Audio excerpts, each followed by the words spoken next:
నేట మునిగిన పంటలను పరిశీలించిన MLA Bandaru Satyanandarao. Doctor BR Ambedkar Konaseema జిల్లా కొత్తపేట నియోజకవర్గం ఆత్రేయపురం మండలం గత 4 రోజులుగా కురుస్తున్న అతి భారీ వర్షాలకు ఇటీవల వేసిన వరి నాట్లతో పాటు ఉద్యానవన పంటలు నీట మునగడంతో అధికారులు నాయకులతో కలిసి కొత్తపేట శాసనసభ్యులు బండారు సత్యానందరావు ఆత్రేయపురం మండలం లొల్ల గ్రామంలో పంటలను క్షేత్ర స్థాయిలో పరిశీలించారు. ముఖ్యంగా నీటిలో మునిగిన పంటలను కాపాడేందుకు వ్యవసాయ శాఖ అధికారులు రైతులకు అండగా నిలబడి పలు సూచనలు ఇవ్వాలని ఆదేశించారు. పొలాల్లో ఉన్న నీటిని బయటకు తొలగించేందుకు నీటి పారుదల శాఖ అధికారులు రైతులకు సహాయ సహకారాలు అందించాలని తెలిపారు. అల్పపీడనం వల్ల వర్షాలు మరో 3 రోజుల పాటు కొనసాగుతుందని, వర్షాలను ఎదుర్కొనేందుకు అన్నదాతలు సమయత్తంగా ఉండాలన్నారు.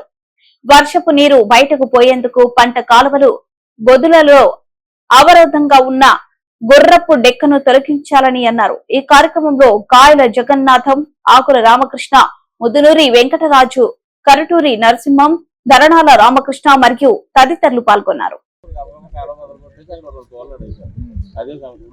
దానివల్ల పరిష్కారం అయిందా? ప్రకారంగా దానివల్ల అయిందా?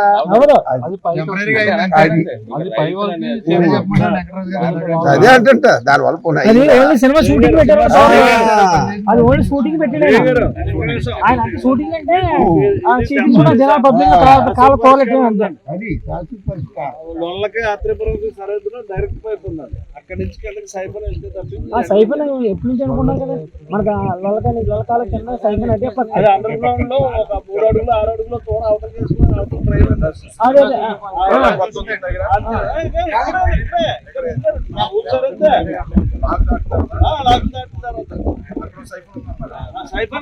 డైరెక్ట్ పైప్ ఉంది సార్. పూర్వం బ్రిటిష్ అప్పుడు లో లెవెల్ అక్కడి నుంచి అండర్ గ్రౌండ్ అవతల ట్రైన్ ట్రైన్ లేదు సార్. టీవీ ట్రావెలర్స్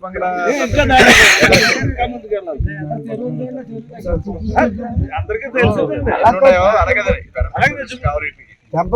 ఎన్ని ఉన్నాయండి, ఎన్ని ఉన్నాయి చూస్తే మనం ప్రత్యేకంగా దాని మీద దృష్టి పెడదాం. ఏదో తూతు మంత్రం కింద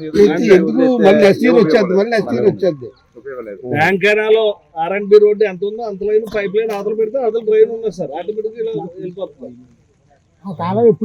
అలా అవుతుంది. ఎస్టిమేషన్ వేస్తున్నారు. 2 ఛానల్స్ ఉన్నాయి అవతల, 2 డౌన్ అయినా దాని అవతల ట్రైన్ ఉంది సార్. మీ సేల్ నుంచి అందరూ పడిపోతారు. దాని అవతల ట్రైన్ డైరెక్ట్ గా ఉంది.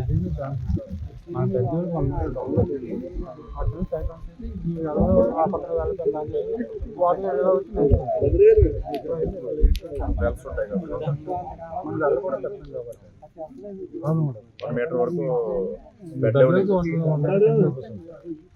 ఇప్పుడు టెంపరీగా ఆక్రమణ సార్. ఆక్రమణ వల్ల ఇది అంటారు.